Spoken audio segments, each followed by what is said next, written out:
सबको जय मसीह की फिर से एक बार परमेश्वर का धन्यवाद प्रियो। आइए हम अपने अध्ययन को आगे बढ़ाएं और प्रकाशित वाक्य 13वें अध्याय के आगे के हिस्से में हम चलते हैं। अभी हमने 8वें अध्याय तक का अध्ययन कर लिया और अब हम पढ़ेंगे 9th वर्स से आगे। So another half an hour में मैं कोशिश करूंगा कि ये पोर्शन हम लोग समझ पाएँ और परमेश्वर की दया से कुछ और बातों को हम सीख पाएँ जो प्रभु का आत्मा हमें सिखाता है। प्रकाशित वाक्य की किताब उसका 13वां अध्याय और उसके 9 से लेकर 13th वर्ष तक हम लोग करेंगे, आज पढ़ेंगे और उस पर विचार करेंगे। सो 9th वर्ष जो है वो इस प्रकार से कहती है, जिसके कान हो वह सुने, जिसके कान हो वह सुने, जिसको कैद में पढ़ना है वह कैद में पड़ेगा, जो तलवार से मारेगा अवश्य है कि वह तलवार से मारा जाएगा। पवित्र लोगों का धीरज और विश्वास इसी में है। फिर मैंने एक और पशु को पृथ्वी में से निकलते हुए देखा, उसके मेमने के से 2 सींग थे और वह अजगर की नाई बोलता था। और यह उस पहले पशु का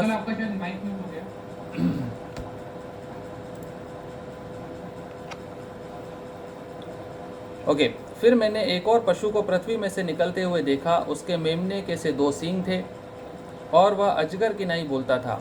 और यह उस पहले पशु का सारा अधिकार उसके सामने काम में लाता था और पृथ्वी और उसके रहने वालों से उस पहले पशु की, जिसका प्राणघातक घाव अच्छा हो गया था, पूजा कराता था। और वह बड़े बड़े चिन्ह दिखाता था, यहाँ तक कि मनुष्यों के सामने स्वर्ग से पृथ्वी पर आग बरसा देता था। परमेश्वर के पढ़े और सुने वचन के पढ़े और सुने जाने पर आशीष मिले। प्रियो, यहाँ पर जो 9th वर्स है वो एक बात को हमें फिर से याद दिलाती है, जिसके कान हो वह सुने, जिसके कान हो वह सुन ले। आपको याद है ना, जिसके कान हो वह सुन ले कहाँ पर आया था? इसी प्रकाशित वाक्य की किताब को जब हमने पढ़ना शुरू किया तो पहले दूसरे अध्याय में दूसरे और तीसरे अध्याय में जहाँ पर कलीसियाओं का वर्णन है, कलीसियाओं को परमेश्वर का आत्मा एड्रेस करता है, वहाँ पर इस बात को परमेश्वर का आत्मा बार बार आगाह करता है, बोलता है जिसके कान हो वह सुन ले, जिसके कान हो वह सुने। प्रियो, जिसके कान होंगे वो सुनेगा। इसका मतलब है कि बहुत से लोग हैं जो कि कान रखते हुए भी बिना कान वालों की तरह से बिहेव करेंगे। बहुत से लोग हैं जिनके जो देखेंगे कि उनके कान, मतलब वो सुनेंगे परंतु फिर भी नहीं सुनेंगे। सो ऐसे लोग जिसके कान हो वह सुन ले, यह आत्मा बार बार हमें यहाँ पर याद दिलाता है। और दूसरे तीसरे अध्याय के बाद यहाँ पर यह आता है, एक और कॉल है सुनने के लिए। क्या होता है? परमेश्वर का आत्मा हमको एक बुलाहट देता है, हमको कुछ बताना चाहता है। और हमारे कान यदि हम बंद कर लें, उस समय यदि हम कान होते हुए भी अनसुना कर दें, तो ऐसे लोगों के लिए यहाँ एम्फेसाइज करता है परमेश्वर का वचन कि जिसके कान हो, मतलब कि कान रखते हुए भी जो बिना कान वालों की तरह से रह रहा है वो नहीं, परंतु जिसके कान हो सुनने वाले, वो कॉल को रिसीव करेगा, वो परमेश्वर की बुलाहट को रिसीव करेगा। और क्या था दूसरे तीसरे अध्याय में? यदि आप याद करें, परमेश्वर का आत्मा कह रहा था जिसके कान हो वो सुन ले। तो वो कहता था, इसका मतलब ये होता था कि जो जय पाएगा उसको मैं ये दूंगा, जो जय पाएगा उसको ये रिवॉर्ड है, जो जय पाएगा उसको मैं अपनी दुल्हन बनाऊंगा, जो जय पाएगा वो मेरे साथ चलेगा फिरेगा, जो जय पाएगा उसको मैं नाम दूंगा, जो जय पाएगा वो मेरे साथ सिंहासन पर बैठेगा। Overcoming, call to overcome. जिसके कान हो वो सुन ले कि मैं एक कॉल दे रहा हूं, दैट यू बिकम एन ओवरकमर। तो ओवरकमर बन, ये मेरा कॉल है और इसको सुन ले। प्रियो, ये जो कॉल है, कॉल टू ओवरकम, यहाँ पर क्यों आता है? यहाँ पर क्यों आता है ये कि जिसके कान हो वो सुन ले? यहाँ पर इसलिए आता है to overcome the spirit of Antichrist. परमेश्वर का वचन यहाँ पर हमें एंटी क्राइस्ट के बारे में, शैतान के बारे में और उसके आसपास की बातों के बारे में बता रहा है, उसकी गवर्नेंस के बारे में, उसके तौर तरीकों के बारे में आगाह कर रहा है। और फिर यहाँ पर वो कहता है कि तू जो जिसके कान हो वो सुन ले, जिसके कान हो वह सुन ले। इसका मतलब है कि जिसके कान हो वो सुनकर इस एंटी क्राइस्ट की स्पिरिट को ओवरकम करेगा। जो सुनेगा वो ओवरकम करेगा। The call to overcome the worship of man, the call to overcome the spirit of Antichrist. Do not bow down to any man for the sake of material gain or popularity. Do not bow down, do not compromise in the biblical values to gain materialistic things, to gain a promotion, to get some money. Don't sacrifice your principles for any kind of earthly gain. Don't sacrifice it. Of course, very few will hear to this call. बहुत कम विश्वासी होंगे निश्चित रूप से बहुत कम विश्वासी होंगे जो इस कॉल को रिसीव करेंगे। प्रियो, जिसके कान हो वो सुन ले, एंटी क्राइस्ट के डिस्क्रिप्शन को समझ ले और अपनी वैल्यूज़, परमेश्वर की ओर से दी गई विश्वास योग्यता को पकड़ कर रखे और इसके सामने झुकने से मना करे, वो इस कॉल को सुनने वाला बनेगा, वो इस कॉल को रिसीव करेगा और एंटी क्राइस्ट के स्पिरिट के ऊपर ओवरकम करेगा।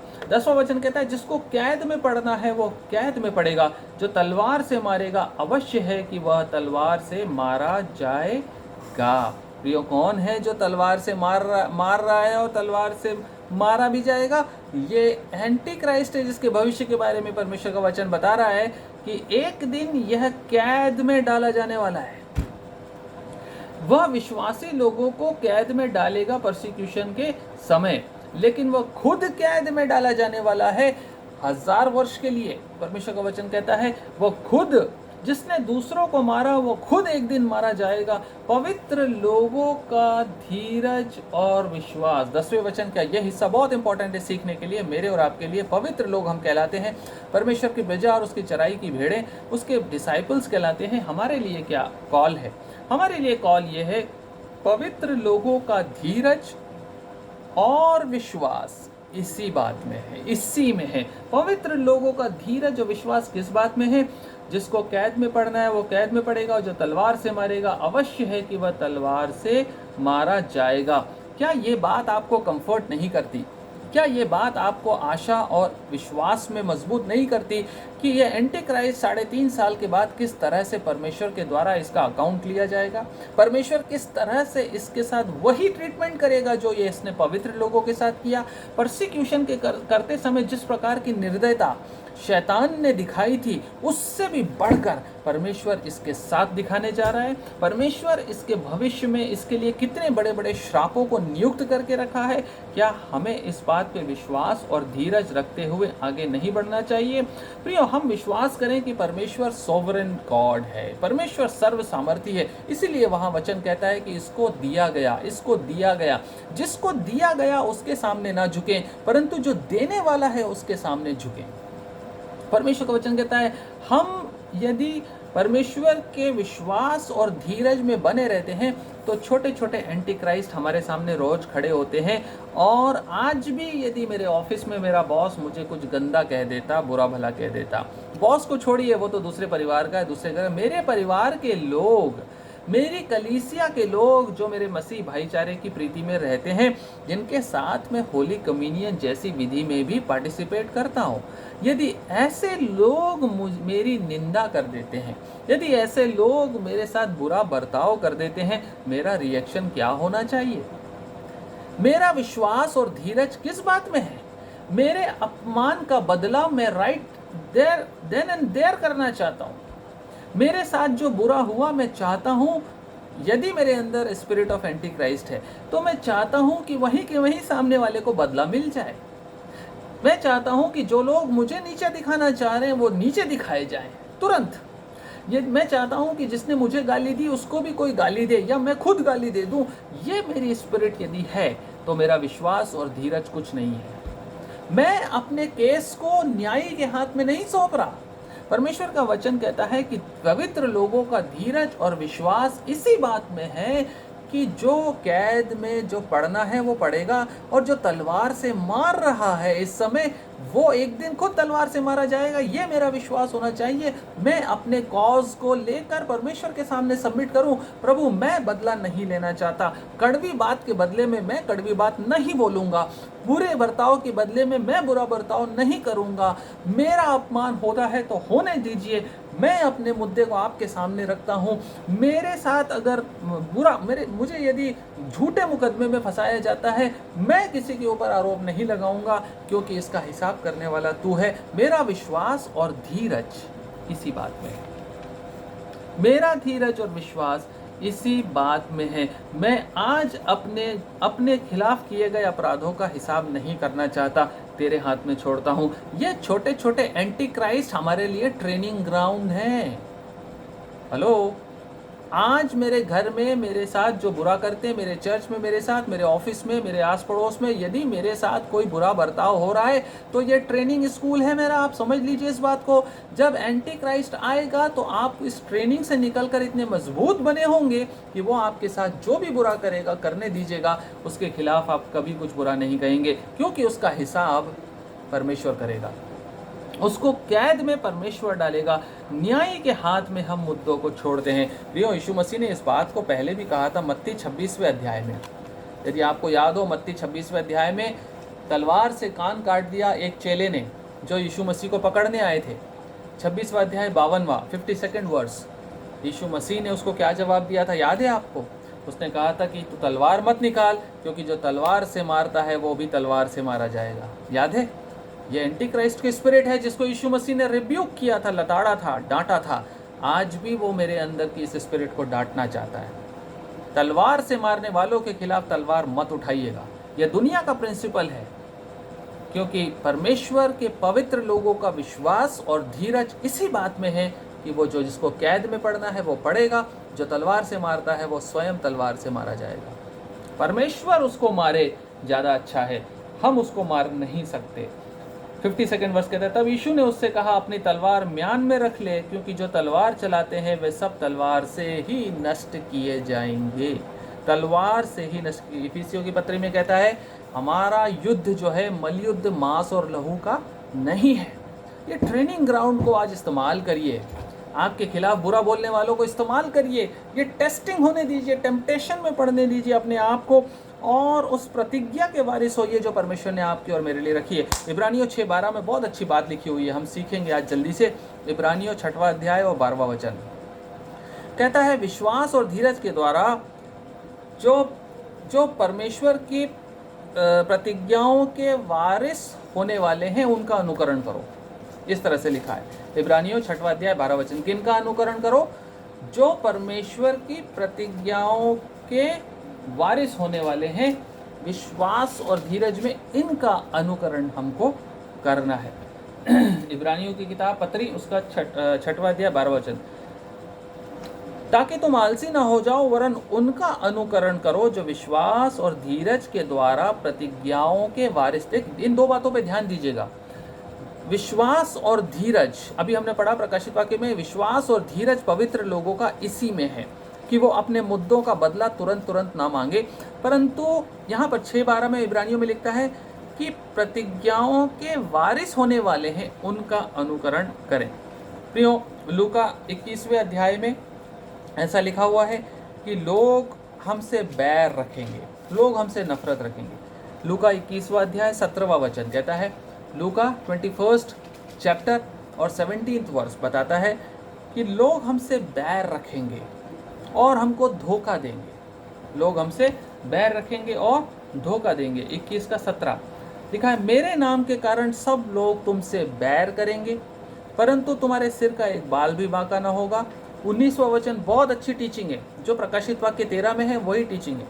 अपने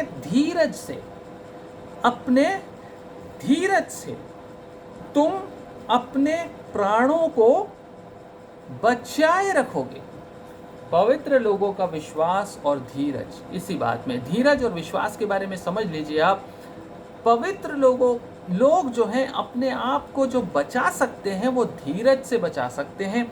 जब लोग हमसे बैर रखें तो हम धीरज से अपने आप को विन करते हैं। हमारी सोल को हम विन कर सकते हैं धीरज के द्वारा। धीरज से ही हम ईश्वरीय स्वभाव में ढलते हैं, धीरज से ही हम यीशु मसीह के समान बनते हैं। जो टेम्पटेशंस, जो परीक्षाएं, जो प्रोवोकेशंस आज हमें आती हैं, ये परमेश्वर के द्वारा दिया गया ट्रेनिंग ग्राउंड है। इस ट्रेनिंग ग्राउंड को आप ग्रेटर थिंग्स के लिए तैयार करें, बड़ी परीक्षाओं के लिए आप इसको तैयार करें। इसी इब्रानियों की पत्री के 10वें अध्याय में एक बहुत इंपॉर्टेंट बात आज सीखकर और हम इस पोर्शन में आगे बढ़ेंगे। 10वें अध्याय के 36वें वचन में, इब्रानियों की पत्री 10वां अध्याय 36वां, ध्यान से सुनिएगा, बहुत इंपॉर्टेंट है धीरज और विश्वास के बारे में। क्योंकि तुम्हें धीरज धरना आवश्यक है, ताकि परमेश्वर की इच्छा को पूरी करके तुम प्रतिज्ञा का फल पाओ। हेलो, आपसे यदि पूछा जाए कि आपकी प्रतिज्ञा का फल क्या है, आपको कौन सी प्रतिज्ञा दी परमेश्वर ने कि मैं तुम्हें ये दूंगा, तुम्हारी मेरी प्रतिज्ञा का फल ये होगा, जो रिजल्ट, जो आउटपुट ऑफ माय प्रॉमिस है वो ये है। आप क्या समझते हैं, क्या सोचते हैं? थोड़ा इस पर विचार किया आपने? कभी आपने इसके ऊपर मनन किया कि हम परमेश्वर की कौन सी प्रतिज्ञा के फल को पाने की आशा रख रहे हैं? मेरा ऐसा मानना है कि 80 से 90% लोग ये कहेंगे कि हम स्वर्ग में जाना चाहते हैं, परमेश्वर हमें स्वर्ग में लेके जाएगा, ये है उसकी प्रतिज्ञा, या प्रतिज्ञा का फल ये है। लेकिन प्रियो, परमेश्वर का वचन ऐसी प्रतिज्ञा के फल के बारे में नहीं बताता। परमेश्वर का वचन हमें प्रतिज्ञा के फल के बारे में यहाँ बताता है 10वें अध्याय में, इब्रानियों के 10वें अध्याय के 36वें वचन में। क्योंकि तुम्हें धीरज धरना आवश्यक है ताकि परमेश्वर की इच्छा को पूरी करके तुम प्रतिज्ञा का फल पाओ। क्या है? क्योंकि अब बहुत ही थोड़ा समय रह गया है जबकि आने वाला आएगा और देर ना करेगा। पर मेरा धर्मी जन विश्वास से जीवित रहेगा, और यदि वह पीछे हट जाए तो मेरा मन उससे प्रसन्न नहीं होगा। प्रियो, परमेश्वर की प्रतिज्ञा ये नहीं है कि वो आपको प्रॉब्लम से फ्री कर दे, freedom from problems, freedom from sickness, freedom from other अफ्लिक्शंस।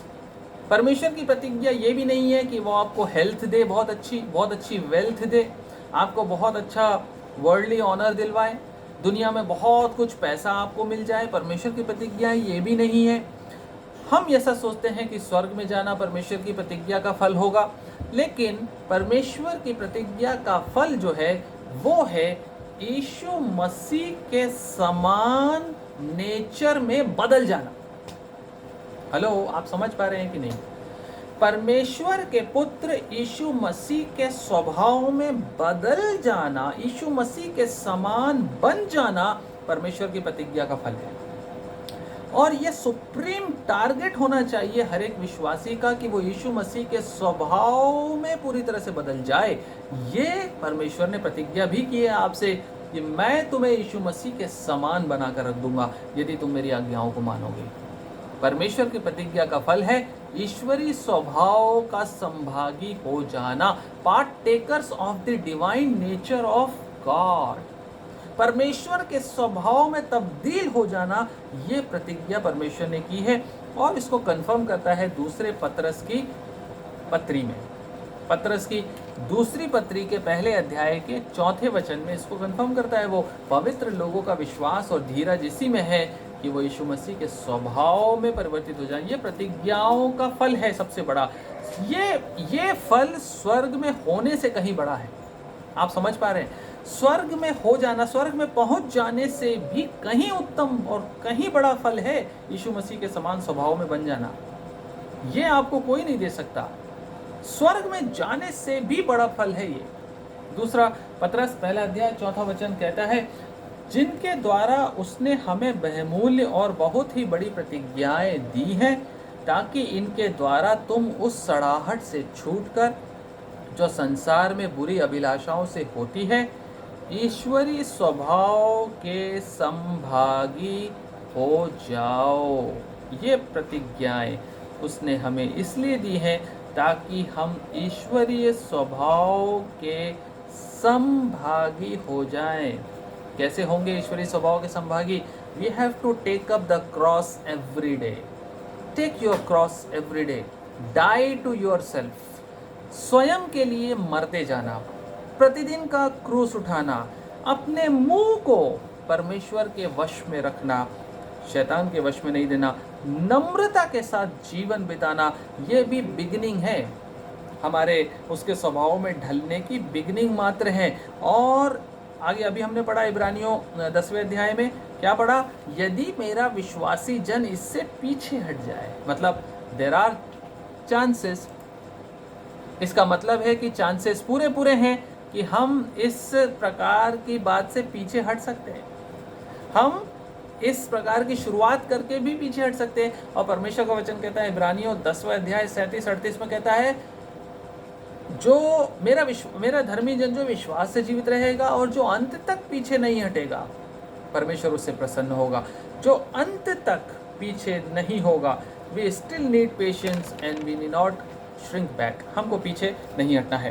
तो जल्दी से आगे बढ़ते हैं कुछ और पोर्शन पढ़कर, और आज के इस पोर्शन को हम ख़त्म करेंगे जल्दी से। 10 मिनट और हम लोग इसमें लेंगे। अभी हमने प्रकाशन के 13वें अध्याय के 10वें वचन तक पढ़ा। 11वें वचन को देखते हैं क्या बोलता है। फिर मैंने एक और पशु को पृथ्वी में से निकलते हुए देखा। उसके मेमने के से 2 सींग थे और वह अजगर की नाई बोलता था। वाह, ये एक वंडरफुल टीचिंग है, बहुत अवेयरनेस के लिए, समझने के लिए हमारे पास बहुत ज़रूरी है प्रियो। कई लोग इस बारे में कंफ्यूज्ड हैं। जहाँ तक मैं समझता हूँ, लोगों से बात होती है तो मुझे लगता है कि लोगों को पता ही नहीं है अभी एंटी क्राइस्ट और उनके बारे में किस प्रकार का स्ट्रक्चर होने जा रहा है। यहाँ पर परमेश्वर का वचन हमें एक नए पोर्शन के बारे में शुरुआत करता है बताने की। यहाँ पर कहता है एक और पशु को, हेलो, एक और पशु को उसने देखा। इसका मतलब है कि यह पशु वो नहीं है जो पहले देखा गया था। समझ रहे हैं आप? इसके पहले जो पशु था वो एंटी क्राइस्ट था, मनुष्य था, शैतान के द्वारा पोजेस्ड। उसको निकलते हुए कहाँ से देखा था? कुछ याद है आपको? कहाँ से निकलते हुए देखा था एंटी क्राइस्ट को? उसको देखा था उसने समुद्र में से निकलते हुए। समुद्र का मतलब क्या था? समुद्र का मतलब था नेशंस, जाति, कुल, भाषाओं में से निकलते हुए। मतलब लोगों के बीच में से, अन्य जातियों में से, नेशंस में से कोई भी हो सकता है वो, जो कि किसी भी राष्ट्र का, किसी भी भाषा का, किसी भी कुल का हो सकता है, वो वहाँ से निकलेगा, वो एंटी क्राइस्ट है। लेकिन यहाँ पर जो निकल रहा है वो एक और पशु को पृथ्वी में से निकलते हुए देख रहा है। आप समझ पा रहे हैं? वहाँ जो निकला था समुद्र से निकला था, ये जो निकल रहा है पृथ्वी में से निकल रहा है। अब पृथ्वी का क्या मतलब है? प्रकाशित वाक्य की किताब हमको यहाँ कुछ सिखाना चाहती है। पृथ्वी का क्या मतलब है? पृथ्वी का मतलब प्रियो, यदि आप पुराने नियम में पढ़ें, पुराने नियम की यदि आप बातों का अध्ययन करें तो आपको समझ में आएगा कि जहाँ कहीं भी पृथ्वी या भूमि या लैंड का वर्णन हुआ है, यह हमेशा इज़राइल को रेफर करता है। पुराने नियम में भूमि, पृथ्वी, लैंड, जमीन, जो भूमि में तुझे दूंगा, ये भूमि तुझे तेरी होगी, यहाँ से यहाँ तक का भाग तेरा होगा, ये भूमि, लैंड की जो बात करता है, पृथ्वी की जो बात करता है, वो इज़राइल को दिखाता है। ओनली इज़राइल की बात करता है परमेश्वर।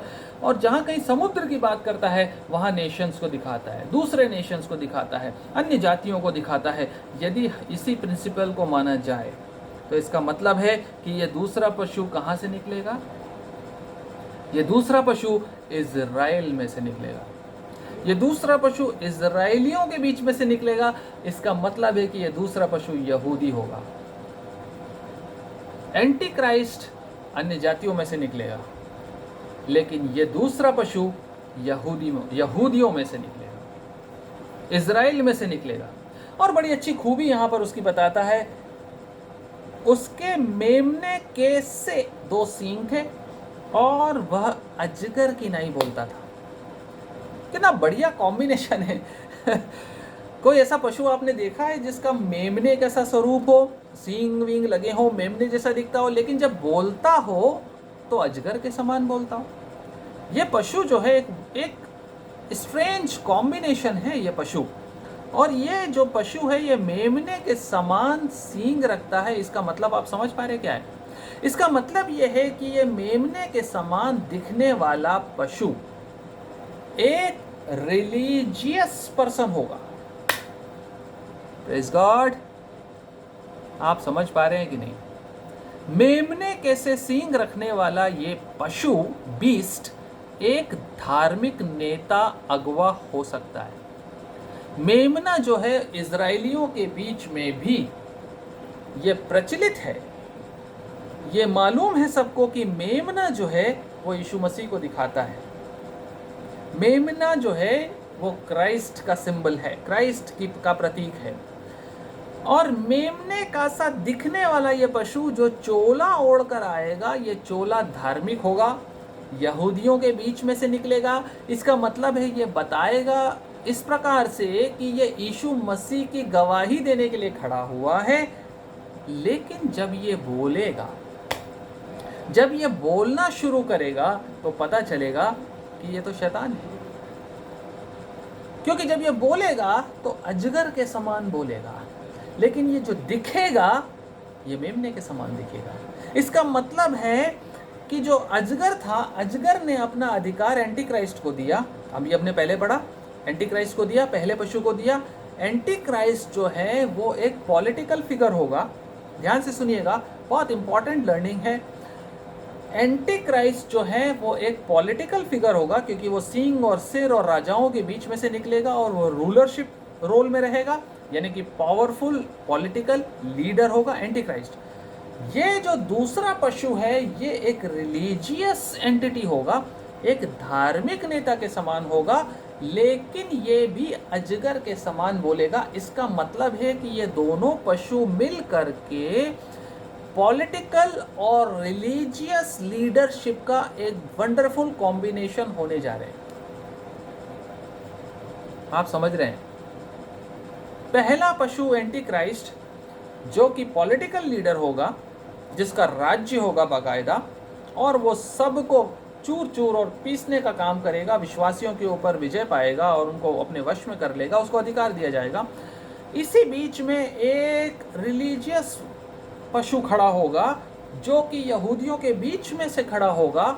देखने में वो धोखा दे देगा लोगों को, क्योंकि वो मेमने के समान अपीयरेंस रखेगा, लेकिन जब वो बोलना शुरू करेगा, यानी कि उसके जो स्वरूप, उसके अंदर, उसके दिल के अंदर जो आत्मा होगी वो शैतान की आत्मा होगी और वो शैतान के लिए काम करेगा। इसका मतलब है कि जो पहला पशु है और जो दूसरा पशु है ये पॉलिटिकल और रिलीजियस मेल जोल को दिखाते हैं। और इस प्रकार का कॉम्बिनेशन हमारे बीच में आज से दिखाई देने लगा है।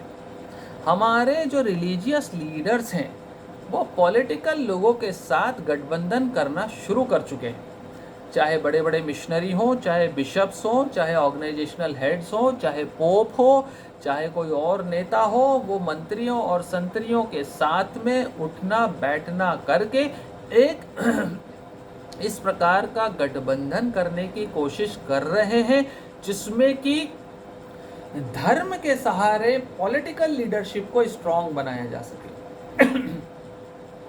धर्म के प्लेटफॉर्म पे पॉलिटिक्स करने का ट्रेंड जो शुरू हुआ है ये परमेश्वर के वचन के अनुसार हो रहा है, और ये तैयारी है ये तैयारी है इस बात की कि जब एंटी क्राइस्ट इस दूसरे पशु के साथ मेल जोल करे जो कि रिलीजियस लीडर होगा, तो कुछ भी अचंभा ना करें लोग, कुछ भी नया ना लगे हमको। इसलिए इसकी तैयारी आज से शुरू हो गई, इसकी तैयारी आज से शुरू हो चुकी है। हमारे मिशनरीज, हमारे बिशप्स, हमारे ऑर्गेनाइजेशनल हेड्स जब पॉलिटिक्स में इन्वॉल्व होना शुरू हो गए हैं, पॉलिटिकल लीडर्स के साथ हैंड इन ग्लव्स वाली सिचुएशन में आगे बढ़ रहे हैं, तो ये बात इस प्लेटफॉर्म की तैयारी हो रही है कि वह किस प्रकार का स्वरूप, ये दुनिया कहाँ किस तरफ जा रही है। ये हम समझ सकते हैं प्रियो कि किसी भी व्यक्ति के देखने से आप धोखे में मत आना, परंतु वो क्या बोलता है उससे आपको पता चलेगा कि उसके अंदर क्राइस्ट की स्पिरिट है या उसके अंदर शैतान की स्पिरिट है। It is not by men's speech, not by his sight, it is by men's speech, not by his sight, that you come to know and you can make out which kingdom he belongs to, कौन से राज्य का प्रतिनिधि है वो। यीशु ने ऐसे लोगों से सतर्क रहने की बात हमसे पहले भी कही थी। मत्ती 7वां अध्याय और उसका 15वां वचन, यीशु मसीह ने एक बात कही थी प्रियो, एक व्यक्ति के बारे में। हम समझ सकते हैं ये कैसा होगा दूसरा पशु, बहुत क्लियर है, वचन हमें समझाता है। 7:15 में कहता है, झूठे भविष्य वक्ताओं से सावधान रहो, झूठे भविष्य वक्ताओं से सावधान रहो, जो भेड़ों के भेष में तुम्हारे पास आते हैं, परंतु अंदर में वे फाड़ने वाले भेड़िए। इसका मतलब है यीशु मसीह ने हमको पहले ही इस बात के लिए वार्निंग दी थी, और प्रकाशित वाक्य हमको बता रहा है कि यह दूसरा पशु मेमने के समान दिखाई देगा, परंतु अंदर से अजगर होगा, शैतान होगा, जो फाड़ने वाले भेड़िए के समान विश्वासियों को फाड़ने की कोशिश करेगा। इसका मतलब है कि ये रिलीजियस पर्सन एक फॉल्स प्रॉफिट होगा। ये दूसरा पशु एक झूठा भविष्यवक्ता होगा। ये पशु दिखता ऐसा है जैसे टेस्टिमनी ऑफ क्राइस्ट के लिए खड़ा हुआ, परंतु वास्तव में ये शैतान का माउथ पीस होगा, शैतान का माउथ पीस होगा ये। और ये प्रिटेंड करेगा रिप्रेजेंटेटिव ऑफ गॉड की तरह से, परमेश्वर के प्रतिनिधि के समान ये प्रिटेंड करेगा, परंतु उसके मुंह से शैतान की बातें निकलेंगी। और 12वां वचन यहाँ पर कहता है, और यह उस पहले पशु का सारा अधिकार उसके सामने काम में लाता था। यह पहले पशु का सारा अधिकार उसके सामने काम में लाता था और पृथ्वी और उसके रहने वालों से उस पहले पशु की जिसका प्राण घातक घाव अच्छा हो गया था पूजा कराता था। ये फॉल्स प्रॉफिट पूरी दुनिया को लीड करेगा किस बात में? एंटी क्राइस्ट की पूजा कराने में। ये फॉल्स प्रॉफिट इस प्रकार के काम करेगा, इस प्रकार से दिखाई देगा, इस प्रकार की बातें कहेगा, इस प्रकार की भविष्यवाणियां करेगा, इस प्रकार के चमत्कार और चिन्ह दिखाएगा कि दुनिया शैतान एंटी क्राइस्ट की पूजा करना शुरू कर देगी। पहले पशु का सारा अधिकार अपने काम में लाता था। और मत्ती 24वें अध्याय में यीशु मसीह ने ये बात भी हमें बता दी थी। जब चेलों ने पूछा अंत के समय क्या चिन्ह होंगे, तो यीशु मसीह ने 24:24 में कहा था, मत्ती 24:24 में कहा था, क्योंकि झूठे मसीह और झूठे भविष्यवक्ता उठ खड़े होंगे और बड़े चिन्ह और अद्भुत काम दिखाएंगे, बड़े चिन्ह और अद्भुत काम दिखाएंगे, और कि यदि हो सके तो चुने हुओं को भी भरमा दें, चुने हुओं को भी भरमा दें। प्रियो, ये ऐसे चमत्कार दिखाएगा दूसरा पशु, फॉल्स प्रॉफिट, झूठा भविष्यवक्ता, कि दुनिया बहक जाएगी। और जो अधिकार उसको ये पशु देता है काम करने का, फ्री हैंड देगा, ये उसके बल पर बड़े बड़े काम वहाँ पर करेगा और पृथ्वी के रहने वालों से पहले पशु की जिसका प्राण घातक यानी कि एंटी क्राइस्ट घाव अच्छा हो गया था पूजा कराता था, पूजा कराएगा ये। और ये फॉल्स क्राइस्ट जो है ये एंटी क्राइस्ट है, और जो फॉल्स प्रॉफिट है वो ये रिलीजियस पर्सन है। ये रिलीजियस पर्सन जो है ये फॉल्स प्रॉफिट के समान खड़े होगा, और ये पॉलिटिक्स और रिलीजन का कॉम्बिनेशन हमको दिखाई देने जा रहा है। पुराने नियम में भी हम ऐसे कॉम्बिनेशन देखते आए हैं। आपको याद है कोई कॉम्बिनेशन पुराने नियम से एंटी क्राइस्ट का कॉम्बिनेशन हम ऐसे देखते आए हैं? आपको याद है बालाक और बिलाम के बारे में, याद है कि नहीं है? बालाक और बिलाम, बालाक राजा था जिसने बिलाम को हायर किया था। बिलाम यानी कि भविष्यवक्ता, उस भविष्यवक्ता को उसने हायर किया था ताकि परमेश्वर के चुने हुए लोगों के खिलाफ निंदा करे, श्राप दे। यही पैटर्न एंटी क्राइस्ट के ज़माने में होने जा रहा है। राजा यानी कि एंटी क्राइस्ट इस फॉल्स प्रॉफिट को हायर करेगा, ये दोनों मिलकर काम करेंगे एक ही के लिए, और वो होगा शैतान। प्रियो, ये जो रिलीजियस पर्सन है ये उसके साथ मिल जाएगा। ये प्रिपरेशन है final rule of Antichrist की।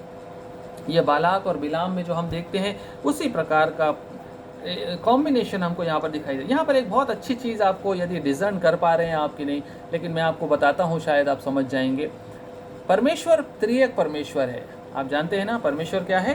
त्रिएक परमेश्वर है। परमेश्वर कैसा परमेश्वर है? ट्रिनिटी गॉड है। आपको पता है शैतान उसमें भी परमेश्वर की कॉपी करेगा। आप समझ पा रहे हैं कि नहीं? नंबर 1 अजगर, नंबर 1 अजगर, नंबर 2 पहला पशु, नंबर 3 तीसरा पशु। नंबर 1 अजगर, शैतान खुद, पिता परमेश्वर की कॉपी। नंबर 2 पहला पशु, एंटी क्राइस्ट, क्राइस्ट की कॉपी। नंबर 3 दूसरा पशु, पवित्र आत्मा की कॉपी। जैसे पवित्र आत्मा आपको कन्विक्ट करता है, जैसे पवित्र आत्मा आपसे यीशु मसीह की आराधना करने के लिए उभारता है, जैसे पवित्र आत्मा आपको कन्विक्ट करता है, आपको बताता है कि यीशु ही प्रभु है, पवित्र आत्मा इस बात को कंफर्म करता है आपके जीवन में कि मसीह ही प्रभु है, और हर एक घुटना और हर एक जीभ उसका अंगीकार करती है, ठीक वैसे ही ये फॉल्स प्रॉफिट एंटी क्राइस्ट के लिए एग्जॉल्ट कराएगा आपसे और मुझसे पवित्र आत्मा के इमिटेशन। शैतान पिता परमेश्वर का इमिटेशन, नकल।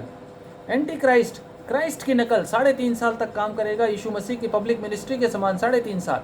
फॉल्स प्रॉफिट, यीशु मसीह के साथ पवित्र आत्मा मिलकर आज काम करता है। इस पृथ्वी पे पवित्र आत्मा हमें उभारता सहायक के समान, ये फॉल्स प्रॉफिट उभारेगा लोगों को एंटी क्राइस्ट की आराधना कराने के लिए। लिखता है वचन, अभी पढ़ा आपने, कि सारी दुनिया के लोगों को मिसगाइड करेगा और पहले पशु की पूजा कराएगा। जैसे पवित्र आत्मा यीशु मसीह की आराधना करने के लिए हमें कायल करता, वैसे ही ये फॉल्स प्रॉफिट एंटी क्राइस्ट की आराधना करने के लिए कायल करेगा। Praise God. परमेश्वर का धन्यवाद हो वचन के इन रेवलेशंस के लिए। और 13वां वचन पढ़कर हम समाप्त करेंगे आज का जो आखिरी पोर्शन है। और वह बड़े बड़े चिन्ह दिखाता था, बड़े बड़े चिन्ह दिखाता था, यहाँ तक कि मनुष्यों के सामने स्वर्ग से पृथ्वी पर आग बरसा देता था। हेलो, आप अवेयर रहिए, बिवेयर रहिए, कभी भी चिन्हों चमत्कारों के पीछे मत भागिएगा।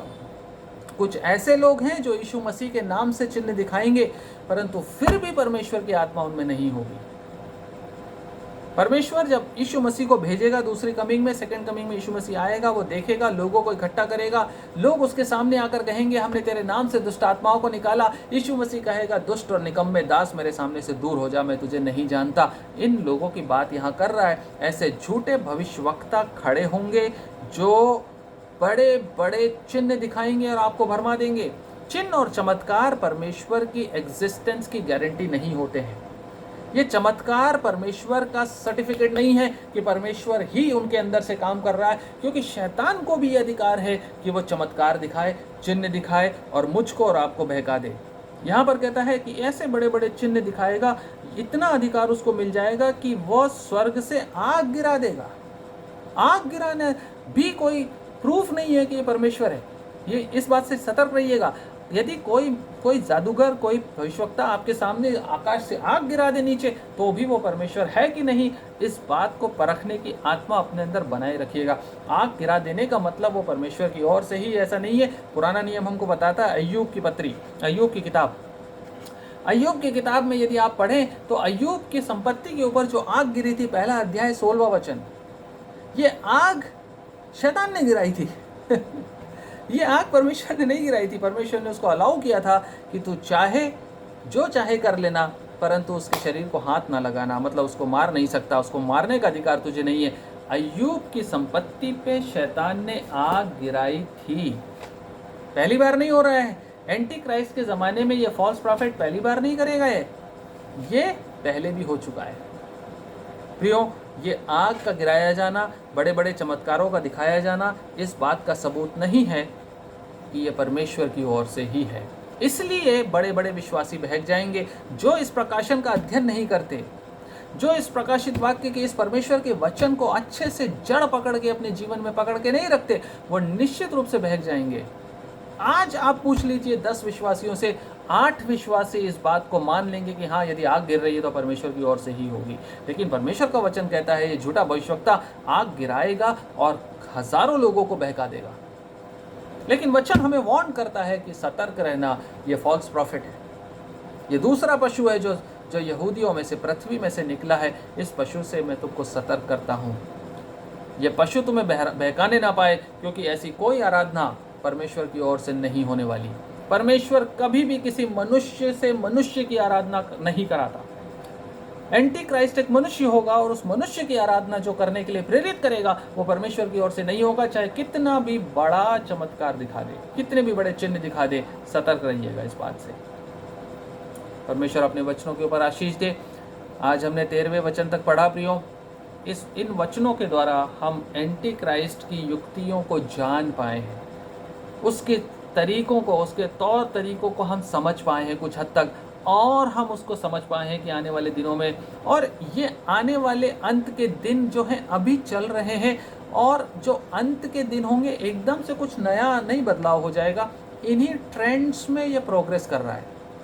आज हम देख रहे हैं पॉलिटिकल रिलीजियस कॉम्बिनेशन को, आज हम देख रहे हैं दुष्ट आत्माओं के द्वारा भी चमत्कार दिखाए जाते हैं, आज हम देख रहे हैं कि विश्वासी लोग जो हैं वो अपने मुंह से जाने नहीं जाते, अपने मुंह से वो शैतानी बातें दिखाते हैं। उनका चाल चलन, उनके शब्द, उनके मुंह की तलवार, ये तो तलवार से मारा जाएगा। तलवार शब्द भी होते हैं, परमेश्वर वचन कहता है तलवार के समान काटते हैं। ये जो तलवार है, इससे विश्वासियों की परख होती है। परमेश्वर का पैमाना यही है प्रियो। हम इस पैमाने पे खरे उतरने वाले बने और इसमें ठहरे रहने वाले बन सकें प्रियो। इसी बात के साथ, इसी भावना के साथ हम इन सारे वचनों को परमेश्वर के सामने रखें और प्रार्थना करें इस बात के लिए कि परमेश्वर हमें तैयारी दे, हमें इस प्रकार से मजबूत बनाए कि अंत के दिनों में हम एंटी क्राइस्ट और फॉल्स प्रॉफिट और उस अजगर का, उस स्पिरिट का हम सामना कर सकें। विश्वास योग्य दास बनकर परमेश्वर के वचन में मजबूती से बने रहकर हम आगे बढ़ सकें। परमेश्वर अपने वचनों के ऊपर आशीष दे।